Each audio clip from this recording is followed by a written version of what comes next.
Ayan guys, may ano ako, healthy tips. 'Di ba ngayon ay uso yung mga ubo, sipon. Need natin ng vitamin C guys. Ayan. Gumawa ako ng lemon juice.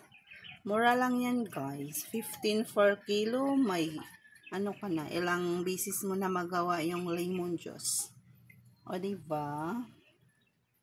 Ito ay isang healthy tips, 'di ba? Pag wala tayong pera, wala tayong pambili ng vitamins, inom na lang tayo ng lemon juice.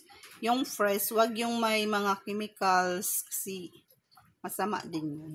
Ito yung maganda. Fresh and natural. Diba? Inom na rin kayo guys. Bawal magkasakit sa panahon ngayon. Thank you for watching.